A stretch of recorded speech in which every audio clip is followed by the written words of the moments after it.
from the VON Newsline. This is the VON Major Newscast. Good evening. I am Tashan Tyson, in with the VON Major News package for today, Monday, 3rd June 2019. In our lead stories, nationally, hurricane season. Nevis's disaster management minister urges all to follow information from reputable sources. And government has set in depth development mandates for New Bastia High School. Regionally, CXC says no need to rewrite math exam following much publicized cheating scandal. Internationally, President Donald Trump insults the Mayor of London minutes before landing for the Queen's visit.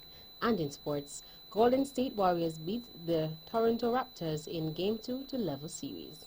We'll have the details of these and other stories after this message.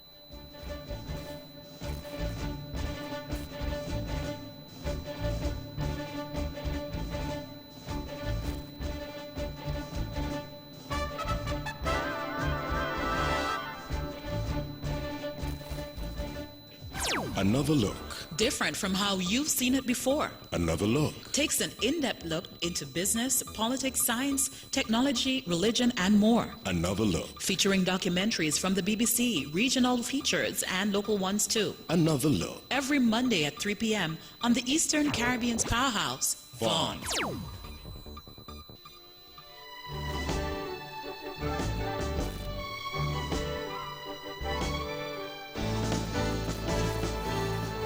Welcome back. Another national news in detail. I want persons to stay tuned and keep in mind what I have to say here is very important because, of course, with so many different source of information these days, everyone has become a reporter now, and everyone seems to think that they can report anything and everything when they so desire and if they so desire. I want persons to be cognizant of the fact that you need to follow information from the most reputable sources. That's Minister with responsibility for disaster management here in Nevis, the Honorable Alexis Jeffers, speaking during last Thursday's edition of the Government at Work program. Mr. Jeffers' remarks came in view of the fact that the 2019 hurricane season began on Saturday, 1st June. Back in September of 2017, during the time Hurricanes Irma and Maria were passing through the Caribbean, persons sought to relay information to the public which was uncorroborated and inaccurate. Following that, reputable organizations like meteorological offices debunked the information and mentioned the names of persons to disregard information from during the remainder of the season. Moreover, Minister Jeffers said it to not be deceived. The director of our disaster management agency, Brian Dyer, is one of those voices you would want to listen to at all times because he is the one who is getting the up-to-date information from the various agencies that we are connected to, are associated with, and he's one who normally would keep us abreast as to what is happening when a storm is coming. It is important to not be fooled by fake news during the hurricane season. There'll be a lot of hysteria. There's no doubt about that because persons want to be the first out there to send things out. And of course, there are times when I would receive a large amount of WhatsApp information, and when it's all said and done, the correct information follows, or after all of that information that was not true. So I want persons to be cognizant of that. The Honorable Alexis Jeffers. A communique forum was held on Wednesday, May 29th, which saw a panel of experts expounding upon the construction of the new state-of-the-art Bastia High School at Ponds Pasture in East Bastia. The panel included Director of the Department of Public Works, Mr. Cromwell Williams, Chairman of Innotech Services St. Kitts Limited, Mr. Anthony De Silva, Environmental Engineer and Water Expert, Dr. Hala Sehali, Senior Principal at Stantec Caribbean, and Mr. Andrew Hutchinson, Director of the Development Control Planning Board, etc.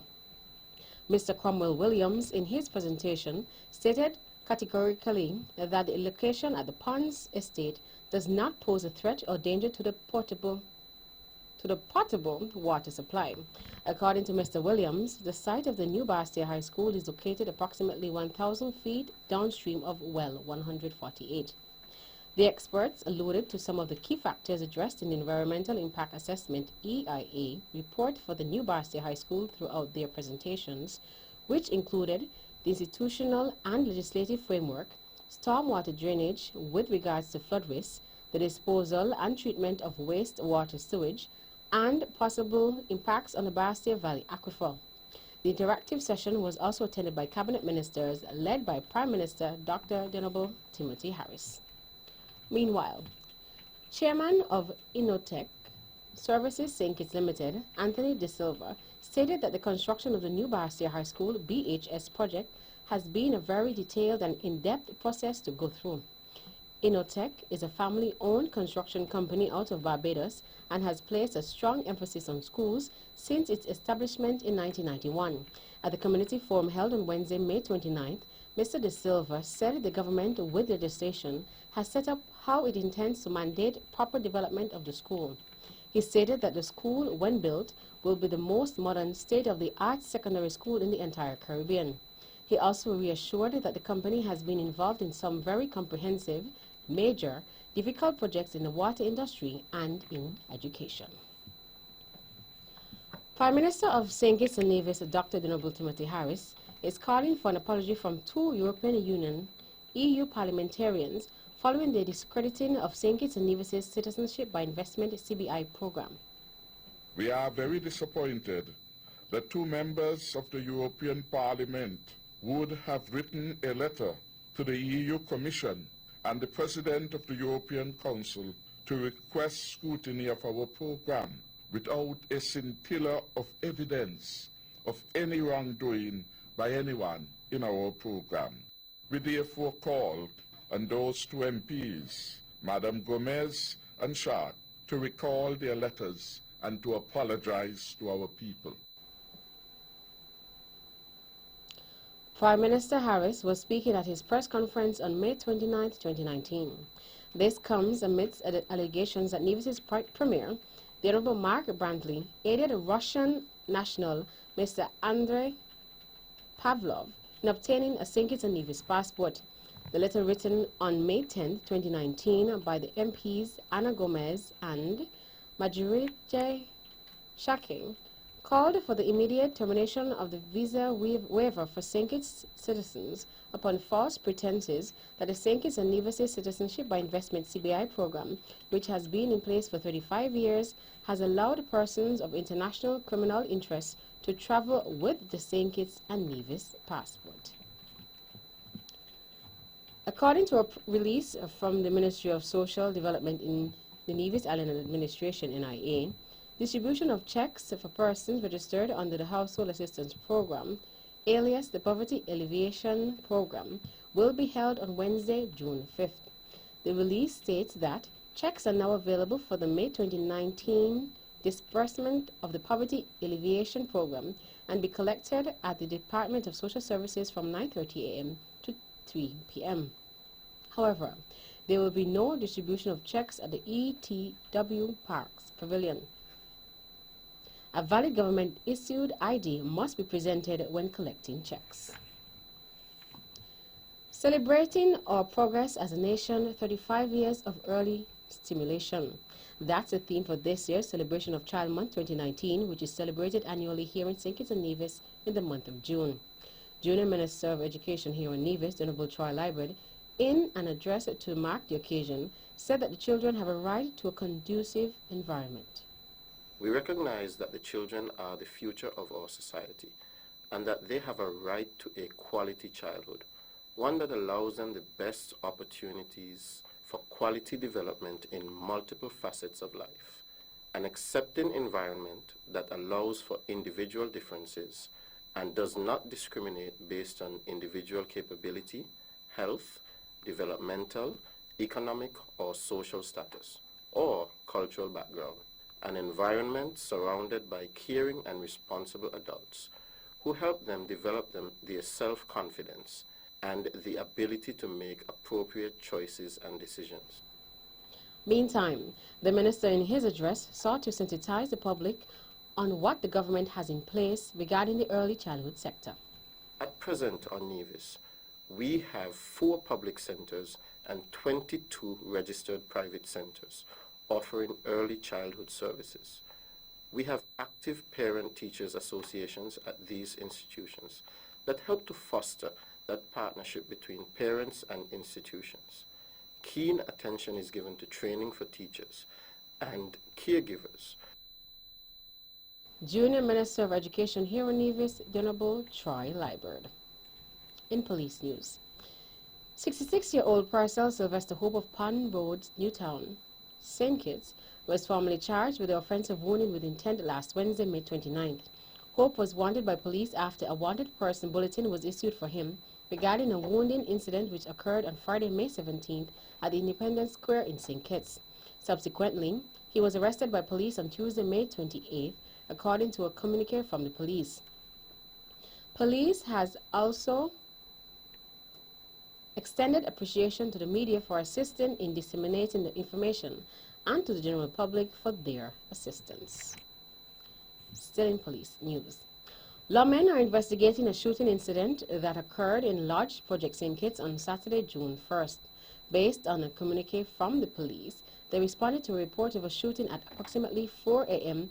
on Saturday morning, and investigations have thus far revealed that 53-year-old Wendell Wilson, alias Ellis of Lodge Project, was walking towards his motor pickup when an unknown masked assailant fired several shots at him. Wilson was struck once in his right thigh and was transported to the JNF General Hospital, where he was treated for his injuries and admitted. The crime scene unit, CSU, processed the scene and items of evidential value were taken into police custody. One person was taken into police custody to assist with the investigation into the incident. Investigations into the matter are ongoing, and persons with information regarding this incident are urged to call the crime hotline at 707. And finally, as part of the school's career counseling program, students from the Washington Archibald High School in St. Kitts recently visited the police forensic lab at Tabernacle. The children were given an extensive tour of the lab by the director of the forensics department, Latoya Marshall Lake. For the tour, the students visited the Automated Fingerprint Identification System, AFIS, to see how fingerprints are inputted into the database. They met with various staff members who presented their areas of expertise, such as forensics technician, exhibit officer, crime scene investigator, and firearms examiner. Mrs. Marshall Lake stated that the forensics department hopes to conduct a mock crime scene in the near future and invite the students so that they can experience how the department responds to live scenes. That's the national news segment. You can visit our website at www.vonradio.com or check us out on Facebook at Von Radio or our Von Radio YouTube channel for these and other stories. News from across the region is next.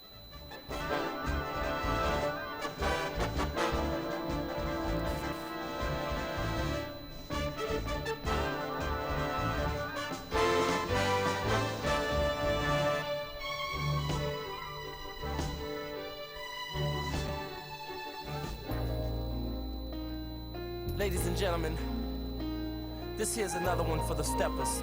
Swipe to win big in 2019.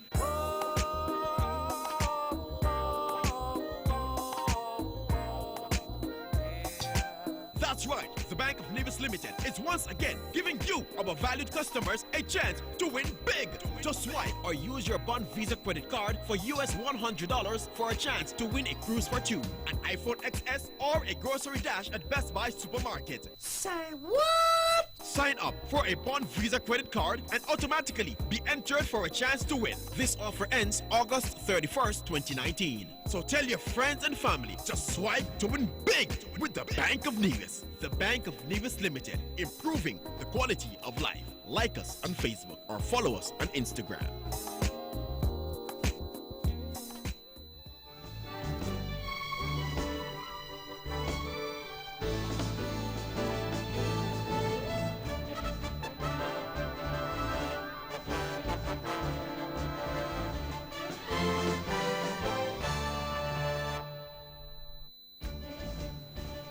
Welcome back. Another regional news in detail. The Caribbean Examination Council CXC in Barbados has announced that no student who wrote the CSEC math examination earlier this month will have to rewrite it. The decision came after a much publicized cheating scandal emerged in the country. In a post on its website on Friday, CXC stated that it has found no breach of examination papers before or during the exams, which warrant students redoing it. On Wednesday, May 15, a video began circulating on social media of students from a secondary school in Porto, Spain, using their cell phones to share the answer sheet during the exam. At the time, it appeared the students were unsupervised, since they were not only using their phones, but were seen walking about the room and talking, which is in contravention of the examination rules. CXC and the Ministry of Education launched an immediate investigation after the video began circulating. The ministry fired the invigilators who left the students unsupervised. There had been concerns that the incident would have impacted all students who sat the exam. However, CXC said after receiving written reports, examining other material and following due diligence, there appears to have been no breach, but the council said it was clear that there was lapse supervision in some examination centers, and that has been addressed. The registrar of the council also gave the assurance that the principle of fairness would be paramount in their dealings with those unfortunate incidents. CXC said any irregularities in any center will be addressed as is done after every examination. Scotiabank has adopted the UN Global LGBTI standards for business and signed onto the Women's Empowerment Principles, demonstrating its continued commitment to diversity and inclusion, officials said in a release last week. President and CEO of the bank, Brian Porter, said Scotia is committed to being an inclusive employer and an advocate for women and members of the LGBTI community. The bank said the UN LGBTI standards complements the efforts of Scotiabank Proud, the employee-led group dedicated to ensuring that everyone feels safe and open to be their true selves, free of discrimination. The principles outlined in the WEPs offer businesses like Scotiabank guidance on how to empower women throughout their daily lives, not only in the office, and the bank said it aligns well with initiatives offered at Scotiabank through its employee resource groups and the Scotiabank Initiative. According to the release, in 2016, it was the first Canadian bank to adopt its own human rights statement, and respect for human rights was fundamental to the way the bank operates. Signing the UN WPs is consistent with that commitment, the bank said, and being the first Canadian bank to sign the UN Global LGBTI Standards for Business allows Scotiabank to continue its work around human rights, where it stands against violence, discrimination, and harassment, and promotes equality for LGBTI people. Out of the British Virgin Islands. The National Health Insurance NHI has implemented a new policy that limits the number of times its beneficiaries can make visits to medical practitioners per month. A media release from the NHI said beneficiaries will now be allowed one primary visit and a maximum of 2 follow-up visits for a specific diagnosis within a 30-day time frame. According to BVInews.com, Manager of Beneficiary and Advisory Services, Cassandra Lewis, stated that if further visits are required for the same diagnosis, NHI must be notified in this regard, and additional visits may be granted on a case-by-case basis. Medical Director Dr. Harlan Vanderpool explained that the measure was put in place because some providers have not been thorough enough in their medical assessments of beneficiaries, resulting in the misdiagnosis of beneficiaries and, by extension, the commencement of treatments deemed inappropriate. In some of these cases, the needed specialist input was not sought in a timely manner. And finally, the Trinidad and Tobago government has signed a new deal with energy company Shell, which will give the Twin Island Republic increased revenues from the sale of liquefied natural gas, LNG. Prime Minister Dr. Keith Rowley joined Ben van Beurden, Chief Executive Officer of Royal Dutch Shell, at the company's headquarters in The Hague to witness the signing. The agreement stated that the parties have committed to continue their discussions around the development of the energy sector in Trinidad and Tobago. Trinidad and Tobago's Minister of Energy and Energy Industries, Senator Franklin Khan, signed the agreement on behalf of the government, while Derek Hudson, Vice President and Country Chairman of Shell Trinidad and Tobago, signed for Shell. That's it for the regional stories. Stay with us for news from around the world.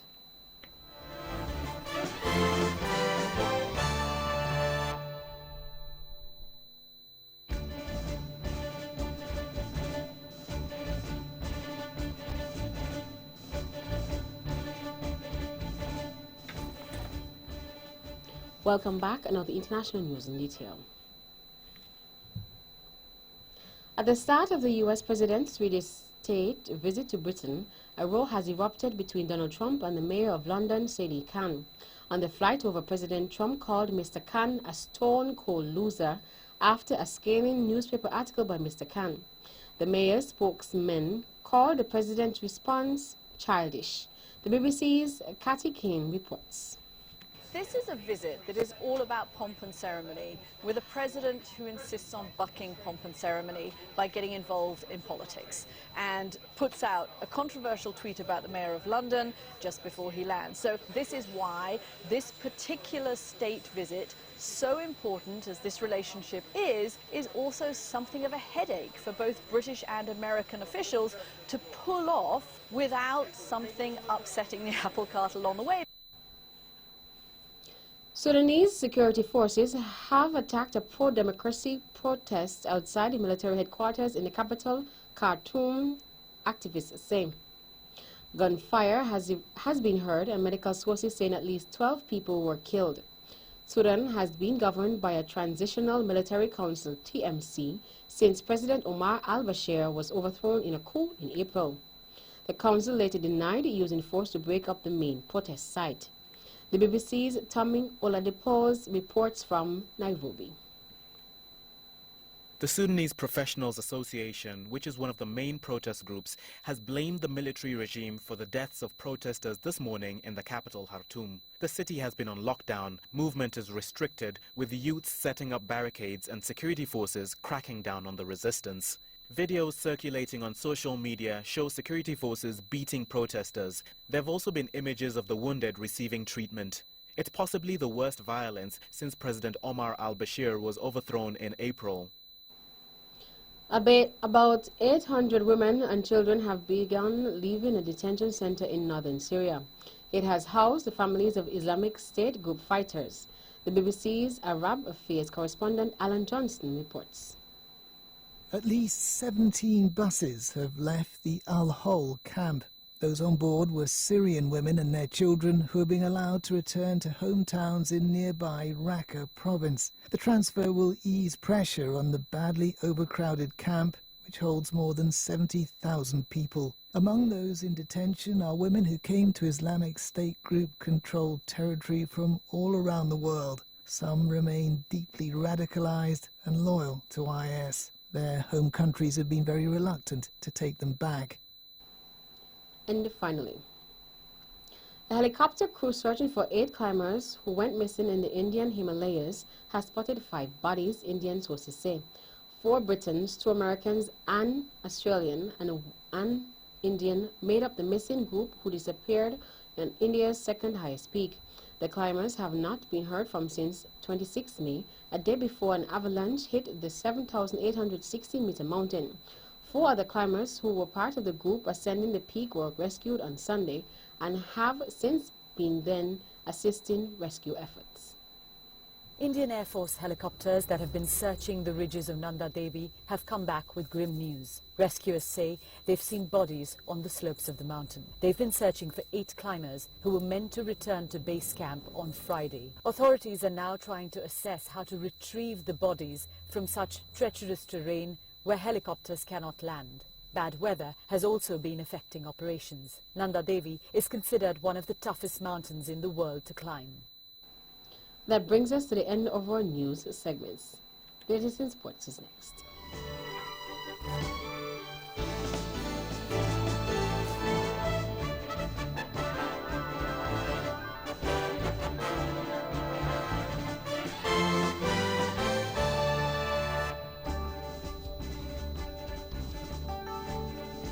see you, Joan.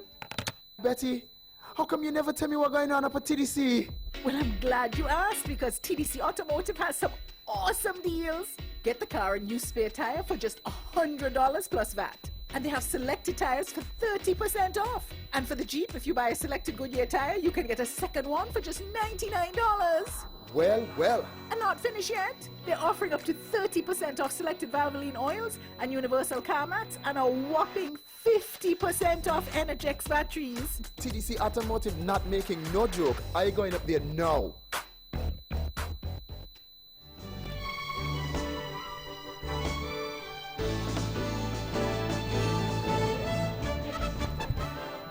Welcome back. Another sports in detail. In basketball, the Golden State Warriors beat the Toronto Raptors in last evening's Game 2 of the final series, tied at 1-1. The reigning champions trailed by 5 at halftime, but reeled off 18 unanswered points at the beginning of the third quarter to take the lead.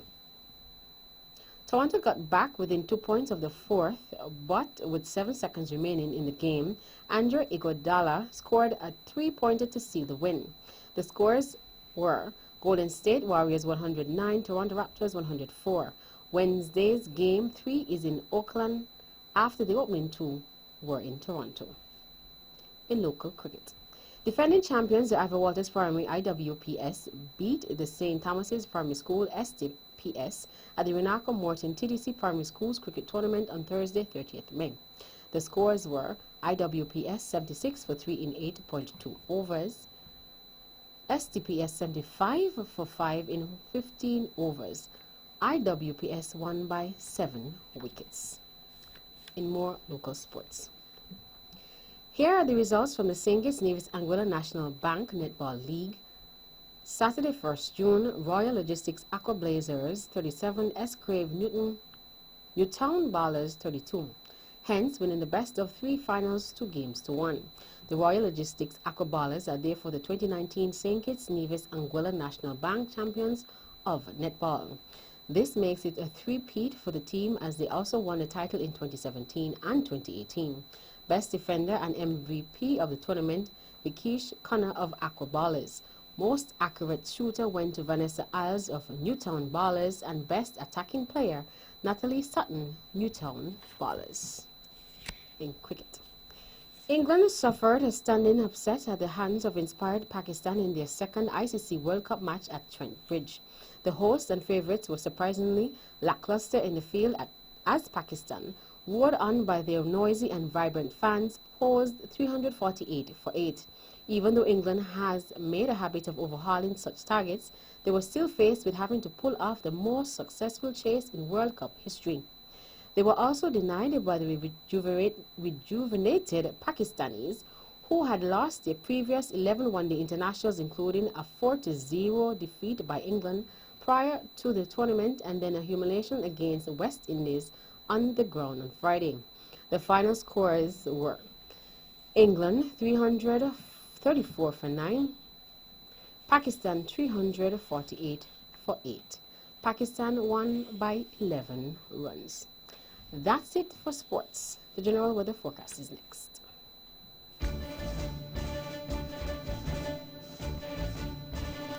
Welcome back. Another local weather forecast for St. Kitts and Nevis. Weather tonight will be partly cloudy with a 20% or slight chance of showers. Weather tomorrow will be partly cloudy to cloudy with a 40% or moderate chance of showers. Winds are southeast at 11 to 19 kilometers per hour or 6 to 12 knots. Seas are 1 to 1.5 meters or 3 to 5 feet. Sunrise tomorrow will be at 5:36 a.m. And that's her up at the major news package for today, Monday, 3rd June 2019. Before we go, let's take a look at the headlines once again. Nationally, hurricane season, Nevis's disaster management minister urges all to follow information from reputable sources. And government has set in depth development mandates for new Bastia High School. Regionally, CXC says no need to rewrite a math exam following much publicized cheating scandal. Internationally, President Donald Trump insults the Mayor of London minutes before landing for the Queen's visit. And in sport, Golden State Warriors beat the Toronto Raptors in Game 2 to level series. On behalf of the rest of the news team, I am Tashin Tyson, wishing you a pleasant evening.